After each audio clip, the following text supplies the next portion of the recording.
Alright guys, I got a buddy of mine's truck here today, 2004 Ford Explorer. Complaint is the windows do not work, and I'm going to show you that none of these windows operate on this truck. Alright, door locks function, but I have nothing at the at any of these power windows. Alright, so what we're going to do is quickly, I'm going to pick something, right? All four windows don't work on here, so what do I want to do? Well, first thing I want to do is I want to pick a window to work on, which I'm going to do the driver's side door, and we're going to start there. So shut the wipers off, and I'm just going to get myself my test light, cheapo test light actually, and we're going to go to a ground, find one. And on my diagram, I'm not going to try to show this too much on the camera because it's going to be kind of hard to see, but I want to look for my powers and grounds and make sure that everything is at the main switch first. And we're going to go to the light blue and black, which should be power. That's pin number 5 on this diagram. So we're going to go light blue and black, which I don't know if you guys can see this too well, but it's right here, and I should have power there, which I don't. Okay, perfect. Let me just verify I have a ground here. Let me find another. Let me make sure that I have a good ground. Just check and see if I have power. One of these other guys probably don't have a good ground. It's too easy. Hang on. There's a good ground. There's one. Let's try that again. Bet you I have power. Yes, I do. Okay, so there's a lesson. Don't ever take anything at face value with your test light or any type of components that you're working with, tools, with electrical. Make sure, verify that you have a good ground, okay? I did not, and I would have went down the wrong path right away here, so that's real important. Now, next thing I'm going to do is I'm going to check for my ground side, which is the black, I believe. I'm just going to double check that on the diagram. It is the black. The black wire here should be ground. So if there's a good ground, I'm going to have my test light in here for power. And I am making a connection there, but I do not have a light. Alright, what I want to show you guys now is, I know a lot of guys out there do not like this tool. It's fine, it's preference. It's a tool, it's a great tool if it's used for its purpose, okay? It's a power probe. Now, this is the latest one, that the Power Probe 4. I don't use all the functions on this thing. I don't really care about them because I have other equipment that I'd prefer to use over it. I'm not going to get into all that, but this is a situation where it's nice to have this tool, and I'm going to show you why. It's quick and easy to do certain things, right? So what I want to do is I'm going to use my test light here. I'm going to put my ground to my test light, and I'm going to put my ground here, and I'm going to test my windows. What do you know? All 4 of my windows are going to work now, I bet. 3 and 4. Okay? So now, I could have jumped, I could have ran a jumper lead from the battery, I could have done whatever. I could grab my tool though, and my ground is always constant. I know it's a good ground. So, that's how I wanted to test it. It's quick and simple. All I'm doing is substituting a ground. Now I know 100% that my problem on all 4 windows is that I lost a ground, a main ground feed to this power window switch. That has to be fixed, and I suspect I know exactly where it's bad because these always break. And I'm going to take you guys along for the quick ride here. Hopefully you can see this. I'm inside the door jamb. If you look, actually, I can see this is actually pushed in. It shouldn't be in all the way like that. So somebody may have been in here playing around before, or maybe repairing it before, because other wires may have broke. I'm gonna pop this side off. And there, oh yeah, they were in here. Look at that. And it wasn't us that worked on it, so somebody definitely was in here. And there, right here, is our broken ground. It's that quick, okay? I did not look at this vehicle before I started this video. I did not even do anything. All I did was pop the switch out, and you know, I obviously knew where I was going to start working on it. This is our problem. Now, I don't know if these wires here were repaired well or not, but I'm not going to touch them because it really isn't what it's here for. It's just for this, okay? So he's not going to pay me to fix all this other stuff.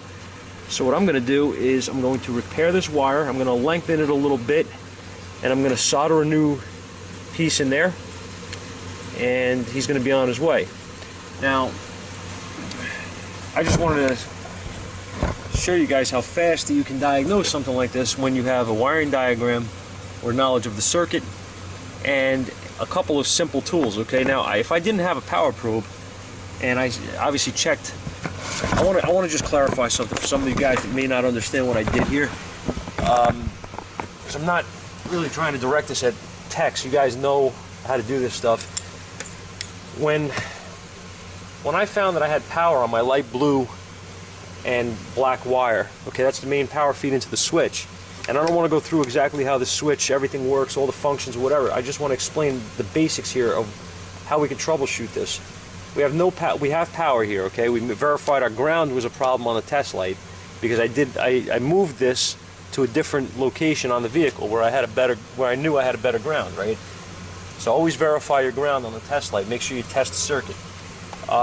Next thing I did was, I know I have power here, so now I can use this power feed, right, with a little screwdriver. And if I I'm going to show you something too. If I stick the screwdriver in here, so you guys know that it wasn't a connection issue or anything like that. If I stick my screwdriver in there, and I take my, I grab my power probe. Let's do this. I'm going to just hold it so there's a connection there, and sorry, hang on, I got to put ground to it. Okay, actually I'll just do it this way so I prove it's ground. I'm going to take my ground strap and I'm going to touch the test light. Okay, you see how it's lighting?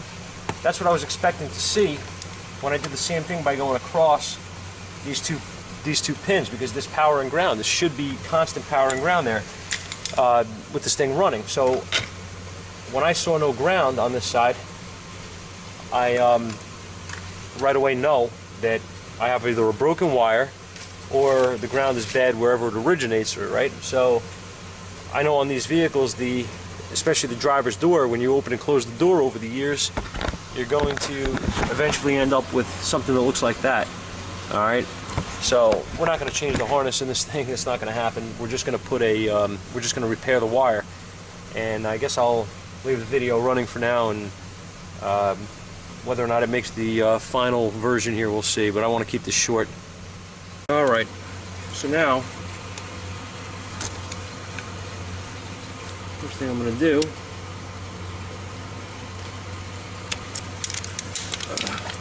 what are you doing, Roscoe? You good?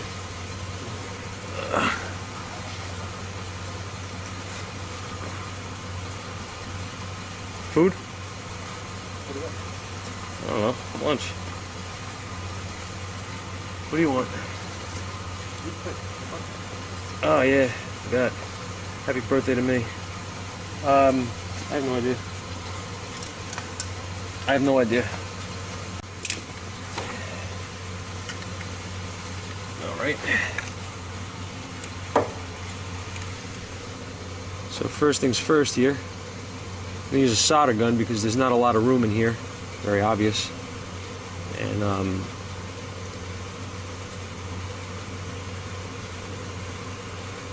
solder gun gets plenty hot for this. It should work.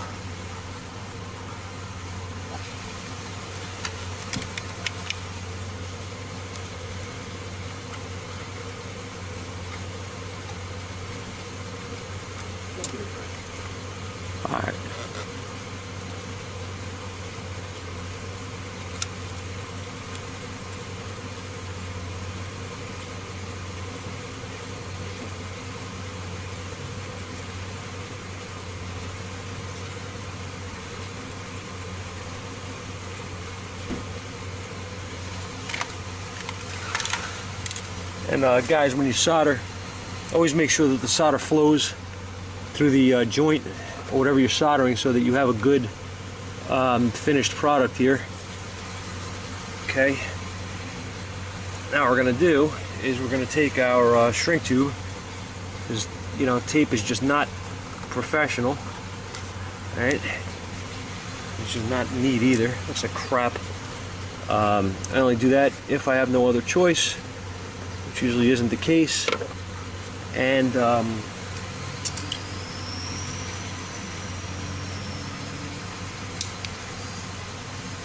what I'm going to do is very carefully with my flame here, I'm going to keep it moving. It shouldn't damage anything on here. I mean, this is just focused on my shrink tube, and it quickly will shrink up. And as you can see, there's no damage to anything here. Just be mindful, obviously it's common sense if you're doing something like this. Don't damage anything with the heat, with the flame.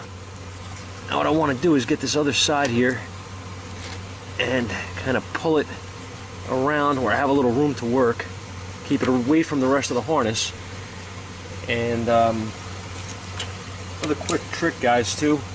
If you have to strip wires like this, it's hard to grab onto anything. So sometimes what I do is I'll take my torch and I'll heat the insulation real quick like that, and you'll see that it'll come off very easily, even on a heavier gauge wire. It's a simple trick that you guys might be able to use. Now I want to put my shrink tube over this, and as far back away from the heat as I can. And again, I'm trying to focus on just quickly getting this thing together for him so he could go on his way.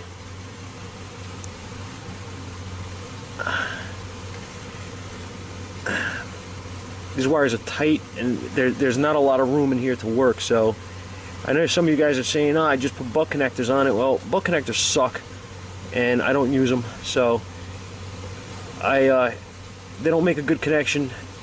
They break over time. They pull out. They do a lot of things, and they're also very bulky, especially for a situation like this. So I definitely am not using butt connectors.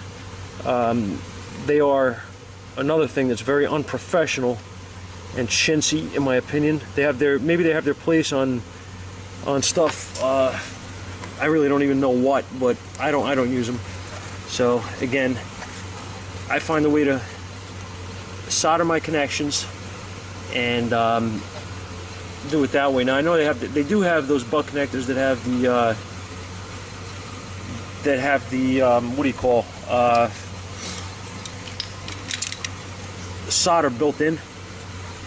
I guess they're okay. I don't know. I don't really like them. I don't really use them. But it's all preference, I guess. You know, personally, I think that if you solder a joint, you're not going to have an issue.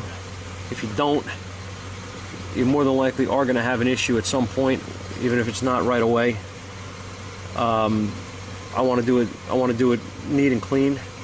That's why I do it this way, and just always the way I've done it. So, you know, there's a big debate on, you know, guys using butt connectors. So I don't know. I don't like them.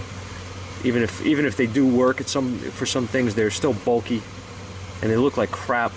If somebody goes in and looks at it, I'd much rather somebody go in and see shrink tube, you know, that's designed for this, over that any day. So again, just my opinion.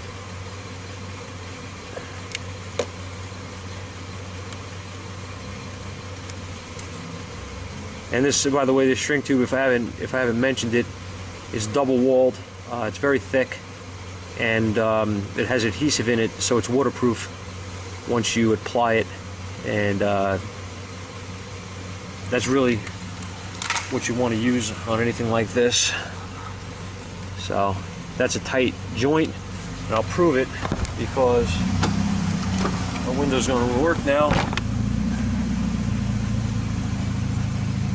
And that'll pretty much be it. I'm just gonna wrap this up here when it cools off and put everything back together, and I'll see you guys next time.